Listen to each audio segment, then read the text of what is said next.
Welcome to The Objective Thinker. As always, I'm your host, Maximus Dertavius. Today we have a very special guest with us. I want to welcome Steve Dominguez to the show. Welcome, Steve.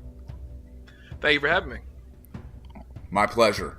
Well, today on The Objective Thinker, we're going to cover some different topics that we've been focusing on a lot of FE theory lately, and I think we're just going to take a pause from that today, and we're going to get to more some current events, what's going on in the world today. Steve is like, he's very fluent in today's current topics, so I want to take us through, Steve, take us through what your views are on the current political situation, given all the countries and everything going on in the world today. Well, I think the position I'm in currently is where most people should be. Somebody once said a long time ago that politics should be the part-time profession of every citizen. And most recently, that's something that I've taken pretty seriously and something that I find that's very important. So being prior law enforcement, it kind of led me to recognize a lot of things that are going on that became very important to me because of what I did for a living, and just as being a citizen. I live in California, and politics are always on the news, and a lot of them are contrary to my beliefs and my belief structure and things that I hold dear. So as of late, with the most recent election and what's been in the news, I think it's something that I've really picked up on, and I wouldn't say that I'm the most educated or the most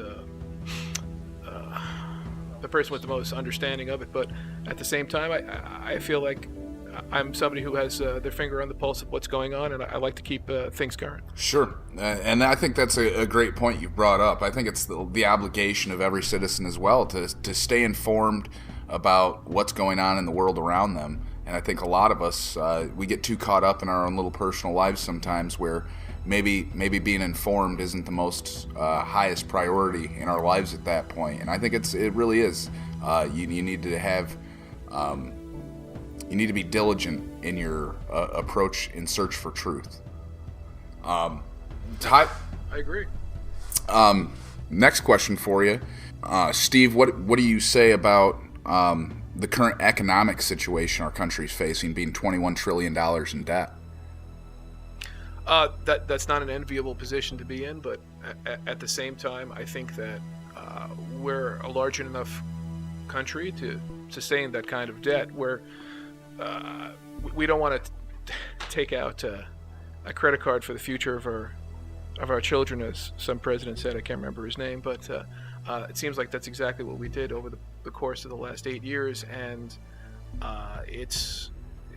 there will be a reckoning eventually, and I don't think that's what we need in this country. I don't think that endless inflation and endless printing of money is the way to really resolve our issues.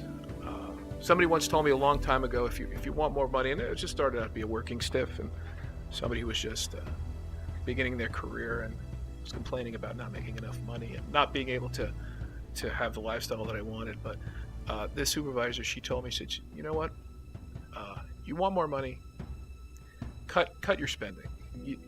You know, the actual increases in your income will come, but it's cut your spending, and that's precisely what I think that our country needs to do. Sure. We can't have endless spending, endless economic programs that sustain people with no end in sight, and expect there to be an endless well of money. It just doesn't work that way. Well, I think essentially what you're saying is spot on. In 2008, after the economic collapse, it was said the Fed chief at the time had said we were one day away at that point in 2008 when the economy had collapsed. We were one day away from people being able to go to their banks and not withdraw their money because that bank didn't have any more money. And he said it would have been pure chaos. So they forced all these banks to take these the TARP bailout funds. Do you remember hearing about those, Steve?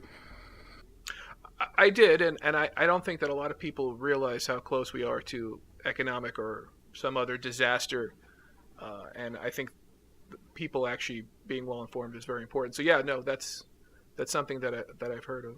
During the TARP bailouts, they printed basically the U.S. government. We were so out of money that we minted two $1 trillion coins, and they deposited those into the bank account of America. And so the Federal Reserve, or they're also known as the Fed. They're commonly referred to as the Fed. The Federal Reserve System is who's in charge of the United States' entire monetary policy. Well, maybe not the policy, but they do influence the policy heavily. But the Federal Reserve System is neither federal, they are not an entity of the federal government, nor are they a reserve of a monetary fund. Like they don't have like an intrinsic value. They're not holding on to your money per se, because they're not the bank. Does that make sense? It does, and I think people would benefit in being more informed in that. I remember reading the first few chapters of The Creature from Jekyll Island, and it's quite eye-opening. It's really interesting to get an insight of how things formed with the Federal Reserve and how it affects people financially in their lives. That's funny you bring up Jekyll Island, because and I'm glad that you've read a book on the monster. What was the book called? The Monster That Came Out of Jekyll Island? The Creature from Jekyll Island. First, full disclosure, I hadn't read it. It was actually lent to me, and I was obligated to get the book back very quickly. But it was only about the first chapter. But if anybody wants to read a really good book on the creature from Jekyll Island is a really good book on the Fed, and I think a lot of people will be very interested to read if they have any interest in the Fed. Well, that island is rumored to be the place where the whole Federal Reserve Act was dreamt up by the likes of J.P. Morgan Chase, John Rockefeller. A lot of heavy hitters of the era that had the most money in the country at the time are the same people who have come up with this idea for a Federal Reserve System, which is very odd to have an entity that is not the federal government that happens to be running all of the money. And then you go from the Federal Reserve and you can kind of dabble into the International Monetary Fund. Have you ever heard of them? No. The International Monetary Fund and the World Bank, that's like the Federal Reserve for basically the globe, and they are in charge of all the fiat currencies and reserve banks all over the world. They kind of like the top of that whole structure. If you look into them, you'll find something very, very funny, that the only countries that are not part of the World Bank, I'm gonna name them for you, and it's gonna be a very telling list. Iraq, Syria, Libya, North Korea and Afghanistan were the last remaining countries that are not part of the World Bank Fund. That's a pretty prestigious list. It's kind of funny that you look at that list of countries and you go, we happen to be fighting wars with all these people. It is kind of odd that those are the same countries that there happen to be wars with all over the world. In fact, it's rumored that Libya, the dictator that was overthrown, Muammar Gaddafi, it was rumored that what he was trying to do at the time of our overthrow of him was he was only going to start accepting gold bullion for payment of Libya's oil. And then shortly after that announcement, we had moved in and tried to overthrow him. So is that because of money? Because they wanted to, didn't want to deal in dollars anymore? Or was it because he was a bad guy? Well, it's probably a combination of both. Because I certainly don't think he was up for sainthood anytime soon. But I think it's also very telling that gold has always seemed to have sustained in its intrinsic value, and people have always used it to barter for goods and services. So it seems like it seemed to have held the test of time. With cryptocurrencies, I don't know where that's going to lead us. I really don't know too much about them, but that's probably the most profitable endeavor anybody could ever get into, is creating their own currency. I mean, what would be more profitable than that? But I think we could probably all agree, the more of something you make, the less it's going to be worth. If you have a town that only has 10 cars, those cars are going to be worth more than if you have a town that has now 100 cars, because it's supply and demand. So when our country prints more money, our money will inevitably become worth less. Well, So and to circle back to your original point, no, I don't think $21 trillion in debt is a good position for our country to be in. yeah, and well, that number's increased so sharply since 2008 because there was the initial TARP bailouts of the 2 trillion, but I think we've ended up printing another $5 or $6 trillion even since then. So when you add another, $6 trillion to the table, everybody else's dollars are now worth less because there's so many more of them, like you've just said. Do you know what the dollar is based on? Like what gives the dollar its value? Well, it's a full faith and credit of the United States government. We have no more bearer certificates. Our currency used to be backed by gold, Yes. or precious metals, but no longer. It's now just the credit of our country, and I certainly think that it's something that has value. What's more powerful and what's more great than the United States government? But I think it's the people who are manipulating it just to serve their own needs is when we run into trouble. Yes, absolutely. When the profit for one at the expense of the many happens, and it seems to happen pretty much all the time. It almost feels like the downside of capitalism sometimes. When you look at if you were to take any company, let's say we just make up a hypothetical company that comes out with some new product, right? If they do well at first and they get a bunch of sales and they make a bunch of money, it's almost capitalistic to use those funds you've made now to stifle your competition, to make sure that you're numero uno still, right? And yes, absolutely. I think every company's ultimate objective is to be the most dominant in whatever industry they're in. But capitalism is the only sustaining system that has worked in the history of the world. I think people who purport that socialism or communism are more fair or more just or how people should be living, I don't think that's reality.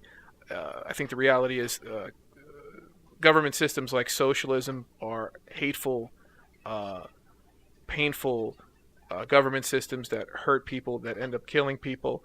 And while our system is certainly far from perfect, it is certainly much better than, let's say, the North Korean dictatorship or any of these other.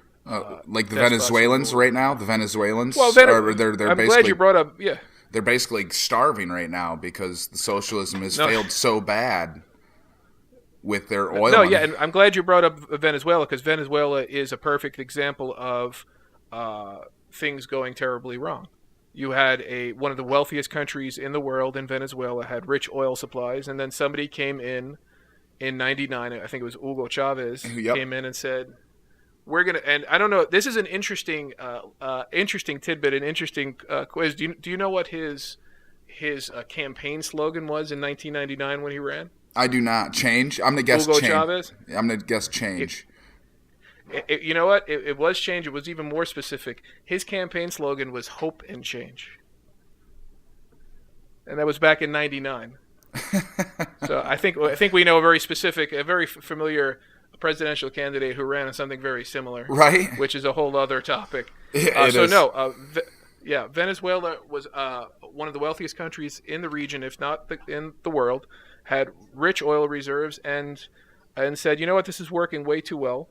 Let's go ahead and make things fair, which in a socialist society means whoever is on top has all the money, and then everybody else gets to suffer, which is exactly what's happening in Venezuela.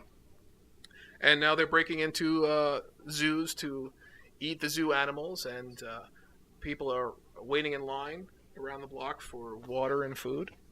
And their people are starving, and there's rampant crime. So this is the outcome of socialism. That's the reality of socialism. Sure, and I'll completely agree with you when it comes to communism or socialism. That they just don't work in the end. And I think capitalism has its downfalls as well, like I was trying to point out. But I think capitalism with charity is what really works. Capitalism with a helping hand. Not so much there can be this whole evil side of capitalism where it's like the top stay on top and they just hold everybody else down, but there can be a helping hand more so. The innovation that capitalism promotes is what launches us forward. I think so, and I think that's how our country was founded. I think charity is an intricate part of our country. We've always been a very charitable society. I think that religion plays a big part in it too, and we're not a country that would allow people to suffer. We never have, and we never will. We give more money to charity than anybody else in the world. I don't think anybody would ever dispute that. No. So if people worry, are our people going to be taken care of in healthcare? Of course they will be. We are a compassionate society, and they certainly will be cared for. So yes, I think what you say has merit. Charity through capitalism, people who are capitalist are very generous. That I think even statistically you could probably prove that. Sure. I wanted to go back to our points on the Federal Reserve earlier. We left off on what the dollar was backed by, and you'd said the full faith of the United States government, and it was at one point based on gold. It was backed by gold until Nixon took us off the gold standard. Some people have even speculated that JFK might have been assassinated trying to reback money with precious metals again. I think there was some talk about coming out with a silver dollar or something to that extent. And there's a rumor flying around that could be one of the reasons why JFK was even assassinated. Have you ever heard of that? Yeah, I've heard lots of different theories. It was the Cubans, it was the mafia. He had gotten into some trouble with somebody, and Lee Harvey Oswald was alone, or somebody was on the grassy knoll. So no, I think nothing surprises me anymore. Though I think that it's possible that in the future there's always more information coming out. So anything is possible, and I'm not going to say emphatically that nothing could ever have been an attributing factor. I think some things are certainly more likely than others. But, sure. I at no point will I say no for certain that certainly didn't happen. He'd given a very famous speech just before that as well in regards to secret societies in America and the influence and role they were playing. And there's some that speculate that could have been a reason as well. But back onto the Federal Reserve and our money not being backed by gold anymore, that's I find it to be very strange that the one thing that gives our dollar value is our ability to pay back debt. Yet if you go to debtclock.org, you can watch that debt just cycle up by the second. It's the $10,000 digit is the one that's moving every single second. We're spending that much money. It's crazy to think that a country that's making interest-only payments on its debts is going to be able to pay back that much when we're borrowing so much. We're spending it literally faster than we can almost print it. And I don't think that the intention is to ever be able to pay it back. We could have the most booming economy in the history of the world. The ability to pay back that money is virtually impossible.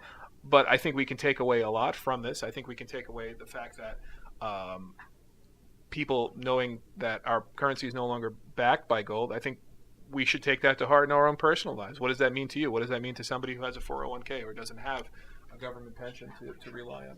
You have to take care of yourself first. And if that means that actually investing in gold, investing in silver, investing in things that will sustain in the future, hedging your bets, hedging your investments, you have to take your own personal responsibility on that as well. I would caution anybody that purchases gold not to buy speculation on gold. Don't buy like a stock option on gold. I would advise anybody to actually buy and hold the physical gold. Only because stocks, the money could be completely gone tomorrow. If you buy the gold coin, you've got the gold coin tomorrow. Also, when it comes to kind of how that whole stock system works, it kind of feels, you were hinting at it earlier when you said, the economy can be rocking, and the Dow Jones can be what it is, but that doesn't necessarily that debt's going to get paid back. Was that what you were saying?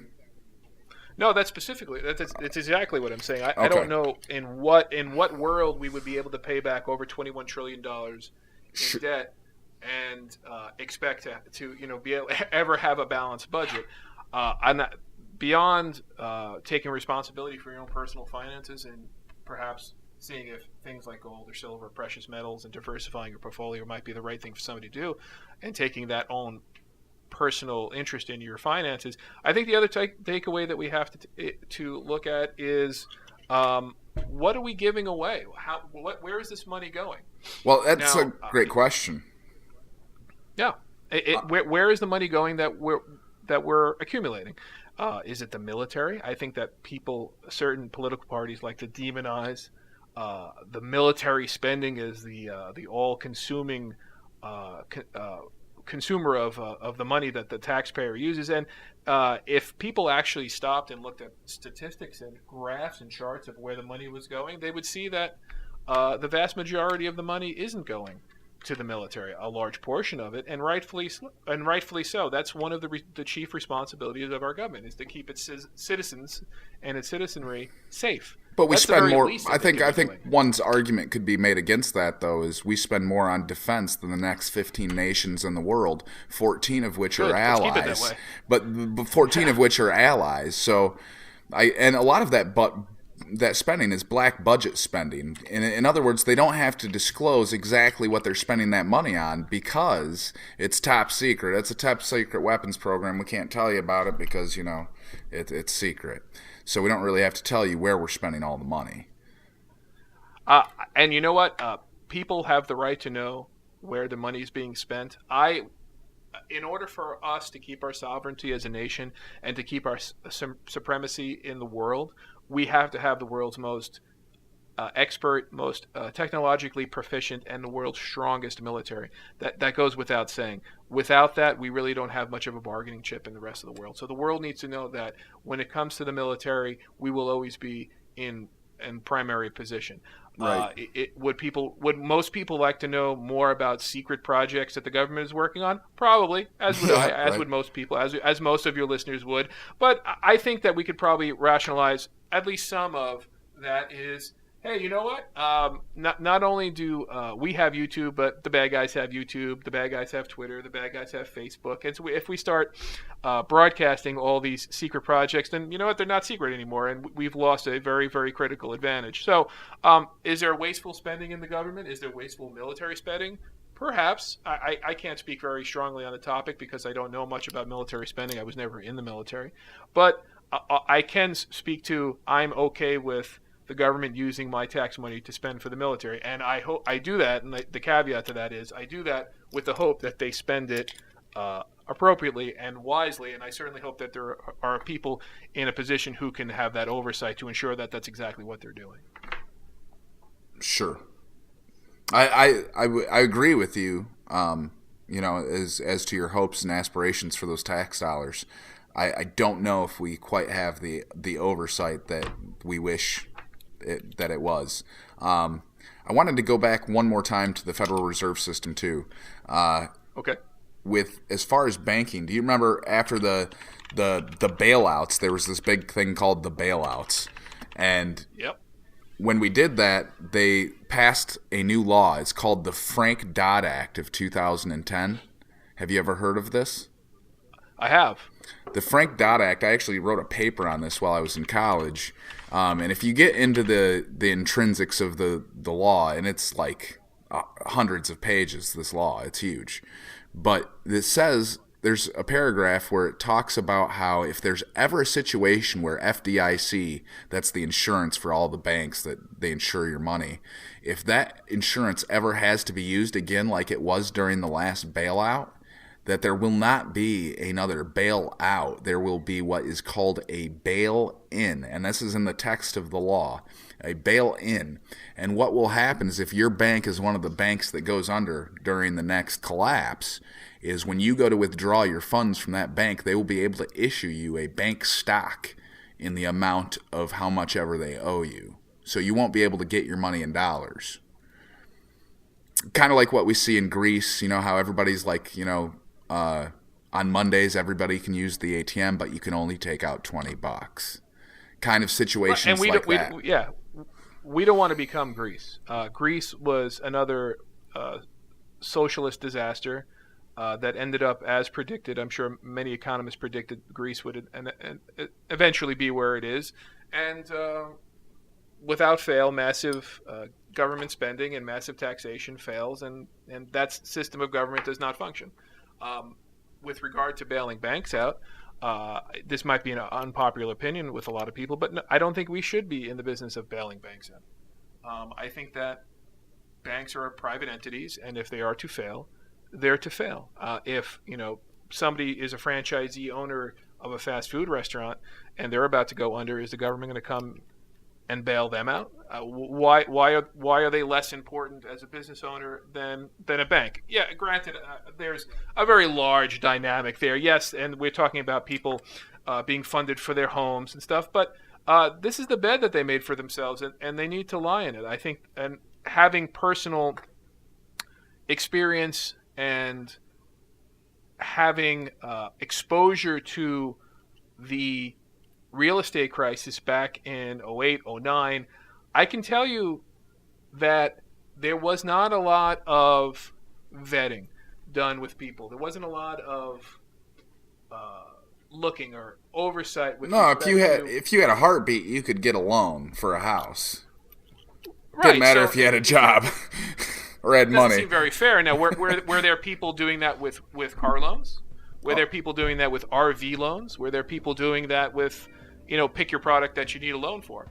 I would venture to say no, because if you went to a car and you went to go buy a car and your vehicle was $50,000 and you worked at a minimum wage job, the guy at that time probably would say, you know what, you're not going to be able to afford this, or if you are going to be able to afford it, it's going to be at this payment. Correct. That seemed not to apply for the mortgage industry. Right. And it's to their detriment. It was to our country's detriment. It was to the lender and the owner's detriment as well. You cannot put 10 pounds of fertilizer in a 5-pound bag. Right. You're gonna have spillage. Yeah. And that's exactly what they proclaimed to do. This all stemmed from back in the day when things weren't unfair. Things were very unfair, and people who are of certain categories were excluded from getting loans, which was wrong. Absolutely. It's not fair, but they put in place saying you must give loans to people at whatever rate, at whatever amount, and creating oversight and creating laws that said you must give out these loans. So I think that was a reaction to this. Well, you told us to give out loans. That's exactly what we're doing, and now they gave them out, and they loosened the criteria for giving these loans out, or they were very creative in the ways that they did it. Go ahead. Sure. Well, I agree that it was very, very loose. Also, part of the problem is the Federal Reserve has set policy that a bank, when you deposit your paycheck into the bank, they are able to lend $10 for every dollar you deposit. Did you know that? I do now. So yeah, they're able to lend at a rate of $10 for every dollar they take on a deposit. But here's what I find odd. I sold a house a couple years ago, and I had a windfall of tens of thousands of dollars, but not some crazy amount. It was like $30,000, and I went to go cash the check from my house closing. They couldn't cash a check for $30,000, and they said they wouldn't be able to cash it for about 2 weeks because they had just placed their order into the Fed for their operating cash. And obviously, this bank's a smaller bank. It's a regional bank. You probably never heard of them because you're from California, but it's Fifth Third Bank. They're a Midwest. No, I've heard of Fifth Third. Oh, have you? Okay, so they're no, I have. They actually just gave out bonuses due to the last tax cut. Okay, so they're a regional Midwest bank. They're not that big, but I would assume that they would have $30,000 on cash on hand to cash a check. And I get that banks have, a daily amount of cash that they run on, and that's probably a little outside of their wheelhouse. But to tell me that it was going to take 2 weeks to cash a check was a little ridiculous. I had to go find the bank that issued the check, and they said they could cash half of it that day, but then they would have to wait 4 more days to have enough cash to cash the second half. I just found that very odd. That's worrisome. Very worrisome. And then after I did that, so now I had a bunch of cash. Once I had finally cashed them, I'm like, you know what? I feel a little uncomfortable having all of this be in dollars, given the current state of the economy. I don't like having this all in dollars because dollars could be worth nothing tomorrow. So I figured, you know what? I might want to go buy some gold with these dollars. And when I did that, I live in a city of roughly about 1 million people in Michigan. It's Grand Rapids, Michigan. And there's multiple different gold shops. And I called all around town, and I could only find 2 places that had gold coins. One place had 4 ounces, 4 1-ounce coins, and the other place had 1 1-ounce coin. And that was it. In a city of 1 million. 5 ounces of gold. That's all I could find. So, yeah, that's kind of precarious when somebody is trying to do that, because it's one of 2 things. It's either everybody in the region is hoarding the gold, or they just don't have a very ready supply and to provide to people. Maybe there's a lack of demand for gold coin. I don't think there's a lack of demand for gold coin at all.